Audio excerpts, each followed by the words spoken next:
ಯಾರಾದರೂ ನಿಮ್ಮ ಹತ್ರ ಇನ್ನೊಬ್ಬರ ಲೈಫನ್ನು ಕಂಪೇರ್ ಮಾಡಿ ಮಾತಾಡ್ತಾ ಇದ್ದಾರೆ ಅಂತ ಅಂದರೆ ಮೊದಲು ದಯವಿಟ್ಟು ಅವ್ರ ಸಹವಾಸನ ಕಡಿಮೆ ಮಾಡ್ಕೊಳ್ಳಿ, ಓಕೆನಾ.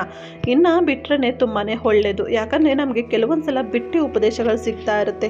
ಅವ್ರನ್ನ ನೋಡ್ಕೊಳ್ಳಿ ಹೆಂಗಿದ್ದಾರೆ, ಅವ್ರು ಎಷ್ಟೆಲ್ಲ ಇಂಪ್ರೂವ್ ಆಗಿದ್ದಾರೆ, ಇವ್ರು ನೋಡು ಏನೇನೆಲ್ಲ ತೊಗೊಂಡ್ರು, ನೀನಿನ್ನು ಹೀಗೆ ಇದೆಯಾ. ಇದು ಒಂದು ಕಾಮನ್ ಡೈಲಾಗ್ ಅಂತಲೇ ಹೇಳ್ಬೋದು. ಡೈಲಾಗ್ ಅನ್ನೋದಕ್ಕಿಂತ ಇದು ಕೆಲವೊಮ್ಮೆ ನಮ್ಮ ಮನಸ್ಸಿಗೆ ತುಂಬಾ ಹರ್ಟ್ ಮಾಡುತ್ತೆ ಅಂತಲೇ ಹೇಳ್ಬೋದು. ಇದರಿಂದ ಕೆಲವೊಂದು ಪರಿಸ್ಥಿತಿಯಲ್ಲಿ ನಾವು ತುಂಬಾ ಕುಗ್ಗೋಗ್ತೀವಿ ಅಂತಲೇ ಹೇಳ್ಬೋದು ಅಲ್ವಾ ಸ್ನೇಹಿತರೆ. ಏನಿವೆ ಬನ್ನಿ ಇವತ್ತು ಈ ವಿಚಾರದ ಬಗ್ಗೆ ಮಾತಾಡೋಣ. ಅದಕ್ಕಿಂತ ಮುಂಚೆ ನೀವೇನಾದ್ರು ಫಸ್ಟ್ ಟೈಮ್ ಚಾನಲ್ ವಿಸಿಟ್ ಮಾಡಿದರೆ ಪ್ಲೀಸ್ ಚಾನಲ್ನ ಸಬ್ಸ್ಕ್ರೈಬ್ ಮಾಡ್ಕೊಳ್ಳಿ. ವಿಡಿಯೋ ಇಷ್ಟ ಆಗಿದ್ರೆ ಲೈಕ್ ಶೇರ್ ಆ್ಯಂಡ್ ಕಮೆಂಟ್ ಮಾಡೋದನ್ನು ಮರಿಬೇಡಿ. ಹಾಗೆ ಸ್ನೇಹಿತರೆ ಎಲ್ರಿಗೂ ಕೂಡ ಹೊಸ ವರ್ಷದ ಆರ್ಥಿಕ ಶುಭಾಶಯಗಳು. ಸ್ನೇಹಿತರೆ, ಹೊಸ ವರ್ಷ ಅಂತ ಬಂದಾಗ ನಮಗೊಂದು ಹೊಸ ಹುರುಪು ಬರುತ್ತೆ ಅಂತಲೇ ಹೇಳ್ಬೋದು. ಆದರೆ ಆ ಒಂದು ಹೊಸ ಹುರುಪು ಎಷ್ಟು ದಿನ ನಮ್ಮಲ್ಲಿ ಇರುತ್ತೆ ಅನ್ನೋದು ಕೂಡ ತುಂಬಾ ಮ್ಯಾಟ್ರ್ ಆಗುತ್ತೆ.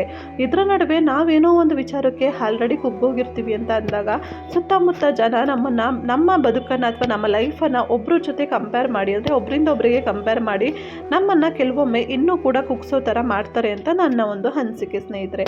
ಯಾಕಂದರೆ ನೀವು ಯಾವುದೋ ಒಂದು ವಿಚಾರದಲ್ಲಿ ಆಲ್ರೆಡಿ ತುಂಬ ಸ್ಟ್ರಾಂಗ್ ಇರ್ತೀರ, ಆದರೆ ಕೆಲವೊಂದು ಪರಿಸ್ಥಿತಿಯ ಒತ್ತಡದಿಂದನೋ ಅಥವಾ ಯಾವುದೋ ಒಂದು ಪರಿಸ್ಥಿತಿಗೆ ಸಿಲುಕಿ ನಿಮ್ಮ ಲೈಫಲ್ಲಿ ಏನೋ ಒಂದು ನೆಗೆಟಿವ್ ಯೋಚನೆ ಇರ್ಬೋದು ಅಥವಾ ನೆಗೆಟಿವ್ ಕೆಲಸಗಳಾಗ್ತಾ ಇರುತ್ತೆ ಅಂತ ಅಂದಾಗ ನಿಮ್ಮನ್ನು ಇನ್ನೂ ಸ್ಟ್ರಾಂಗ್ ಮಾಡುವಂತಹ ವ್ಯಕ್ತಿಗಳು ನಿಮ್ಮ ಜೀವನದಲ್ಲಿ ಇರಬೇಕೇ ಹೊರತು ನಿಮ್ಮನ್ನು ಕುಗ್ಸೋ ಅಂಥವ್ರಲ್ಲ. ಅದರಲ್ಲೂ ಕೂಡ ಸುಮಾರಷ್ಟು ಜನ ಒಬ್ಬರ ಲೈಫನ್ನು ಇನ್ನೊಬ್ಬರ ಲೈಫಿಗೆ ಕಂಪೇರ್ ಮಾಡಿ ನಮಗೆ ಇನ್ನೂ ಡಿಮೋಟಿವೇಟ್ ಮಾಡೋರು ಕೂಡ ಇರ್ತಾರೆ. ಏನು ನೀವಿಬ್ಬರು ಒಂದೇ ಜಾಗದಲ್ಲಿ ಕೆಲಸ ಮಾಡ್ತಿದ್ದೀರಾ, ನಿನ್ನ ಫ್ರೆಂಡ್ ಮನೆ ತೊಗೊಂಡ, ಕಾರ್ ತೊಗೊಂಡ, ಅಥವಾ ಮನೆಗೆ ಇನ್ನೇನೋ ಒಂದು ಐಟಮ್ಸ್ ತೊಗೊಂಡ, ನೀನು ನೋಡಿರಿ ಇನ್ನೂ ಹಿಂಗೆ ಇದೆಯಲ್ಲ, ಏನಿದು ಈ ಥರ, ನೀನು ಉದ್ಧಾರ ಆಗೋ ಲಕ್ಷಣ ಅಂತೂ ಕಾಣಿಸ್ತಾ ಇಲ್ಲಪ್ಪ, ಅವ್ರನ್ನಾದ್ರೂ ನೋಡಿ ಕಲಿ. ಈ ಥರ ಒಂದು ಕಾಮನ್ ಡೈಲಾಗ್ ನಮಗೆ ಸುಮಾರು ಸಲ ಕೇಳಿಬರ್ತಿರುತ್ತೆ. ಅದು ಫ್ಯಾಮಿಲಿಲಿರ್ಬೋದು, ಫ್ರೆಂಡ್ಸ್ ಇರ್ಬೋದು, ಅಥವಾ ಕೆಲಸ ಮಾಡೋ ಜಾಗದಲ್ಲಿರ್ಬೋದು.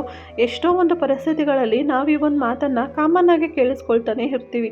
ಆದರೆ ನಾವಿಲ್ಲಿ ಒಂದನ್ನು ಅರ್ಥ ಮಾಡ್ಕೋಬೇಕು, ಒಬ್ಬರಿಂದ ಒಬ್ಬರಿಗೆ ಬದುಕುವ ಶೈಲಿ ಇರಬಹುದು ಅಥವಾ ಬದುಕುವಂತಹ ಆಲೋಚನೆಗಳಿರ್ಬೋದು, ಪ್ರತಿಯೊಂದು ಕೂಡ ವ್ಯತ್ಯಾಸ ಅನ್ನೋದು ಇದ್ದೇ ಇರುತ್ತೆ ಸ್ನೇಹಿತರೆ ಅಲ್ವಾ. ಹಾಗಾಗಿ ಒಂದರಿಂದ ವಿಚಾರಕ್ಕೆ ಇನ್ನೊಂದು ವಿಚಾರನ ತುಂಬಾ ಲ್ಯಾಗ್ ಮಾಡೋದು ಅಥವಾ ತುಂಬ ಕಂಪೇರ್ ಮಾಡೋದು ಮಾಡ್ತಿದ್ದೀರಾ ಅಂತಂದರೆ ಖಂಡಿತ ನಿಮ್ಮಲ್ಲಿ ನೀವು ಇನ್ನೂ ನೆಗೆಟಿವಿಟಿಯನ್ನು ಜಾಸ್ತಿ ಮಾಡ್ಕೊಳ್ತಾ ಇದ್ದೀರಾ ಅನ್ನೋದು ಇದರ ಅರ್ಥ ಆಗಿರುತ್ತೆ.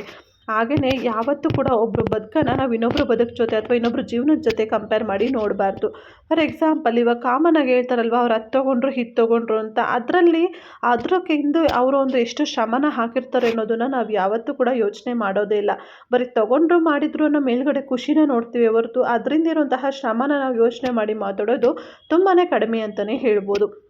ಫಾರ್ ಎಕ್ಸಾಂಪಲ್ ಸಲಹೆ ಕೊಡೋರು ಕೊಡ್ತಾರೆ ಅಲ್ವಾ, ಆ ಥರ ಸಲಹೆ ಜೊತೆಲಿ ನೀನು ಯಾವ ಥರ ಇಂಪ್ರೂವ್ ಆಗ್ಬೋದು ಅನ್ನೋ ಸಲಹೆನೂ ಕೊಟ್ಟರೆ ಎಷ್ಟು ಚೆನ್ನಾಗಿರುತ್ತೆ ನೀವೇ ಹೇಳಿ. ಆದರೆ ಯಾರು ಕೂಡ ಕೆಲಸನ ಮಾಡೋದಿಲ್ಲ, ಯಾಕಂದರೆ ಅವ್ರಿಗೆ ಸಲಹೆನ ಕೊಡೋಕ್ಕೆ ಮಾತ್ರ ಬರುತ್ತೆ.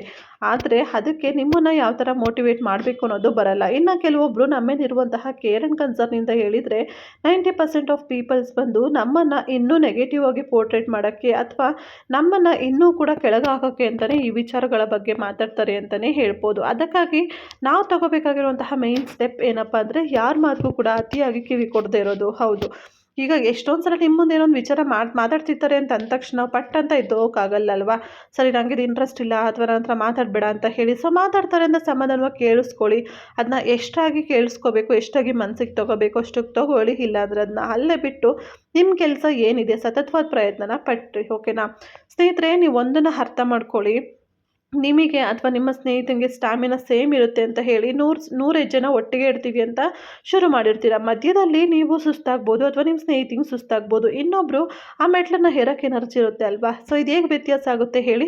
ಒಬ್ಬರು ಬಾಡಿಯಿಂದ ಇನ್ನೊಬ್ಬರು ಬಾಡಿಗೆ ಹೇಗೆ ವೇರಿಯೇಷನ್ಸ್ ಇರುತ್ತೆ, ಆರೋಗ್ಯದಲ್ಲಿರಬಹುದು ಅಥವಾ ಮೆಂಟಲಿ ಆ್ಯಂಡ್ ಫಿಸಿಕಲಿ, ಅದೇ ಥರ ನಮ್ಮ ಜೀವನದಲ್ಲೂ ಕೂಡ ಅಷ್ಟೇ ನೆಗೆಟಿವಿಟಿ ಹಾಗೆ ಪಾಸಿಟಿವಿಟಿ ಒಬ್ಬರು ಲೈಫಿಂದ ಒಬ್ಬರು ಲೈಫಿಗೆ ಖಂಡಿತವಾಗ್ಲೂ ತುಂಬಾ ಡಿಫ್ರೆನ್ಸ್ ಇರುತ್ತೆ ಅಂತಲೇ ಹೇಳ್ಬೋದು. ಅದನ್ನು ನಾವು ಯಾವ ಥರ ಸ್ವೀಕರಿಸ್ತೀವಿ ಅನ್ನೋದ್ರ ಮೇಲೆ ನಮ್ಮ ಜೀವನ ನಿಂತಿರುತ್ತೆ. ಹಾಗಾಗಿ ಈ ವಿಡಿಯೋ ಮುಖಾಂತರ ನಾನು ಹೇಳೋಕ್ಕೆ ಇಷ್ಟಪಡೋದಿಷ್ಟೇ, ನಿಮ್ಮ ಲೈಫನ್ನು ಇನ್ನೊಬ್ಬರ ಜೊತೆ ದಯವಿಟ್ಟು ಕಂಪೇರ್ ಮಾಡ್ಕೋಬೇಡಿ. ಕಂಪೇರ್ ಮಾಡೋದಕ್ಕಿಂತ ಮುಂಚೆ ಮೊದಲು ಯೋಚನೆ ಮಾಡಿ ನೋಡಿ ನಿಮ್ಮ ಎನರ್ಜಿ ಏನಿದೆ ಅಥವಾ ನಿಮ್ಮಲ್ಲಿರುವಂತಹ ಶಕ್ತಿ ಏನು ಅನ್ನೋದನ್ನ ಮೊದಲು ತಿಳ್ಕೊಂಡು ಅದಾದ ನಂತರ ಈ ವಿಚಾರಗಳ ಬಗ್ಗೆ ಯೋಚನೆ ಮಾಡಿ, ಓಕೆನಾ.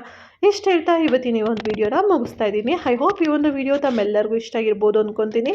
ಇಷ್ಟ ಆಗಿದ್ದರೆ ಪ್ಲೀಸ್ ಲೈಕ್ ಮಾಡಿ, ಶೇರ್ ಮಾಡಿ, ಹಾಗೆ ಚಾನಲ್ ಸಬ್ಸ್ಕ್ರೈಬ್ ಮಾಡೋದನ್ನು ಮರಿಬೇಡಿ. Thank you so much for watching. Take care, bye.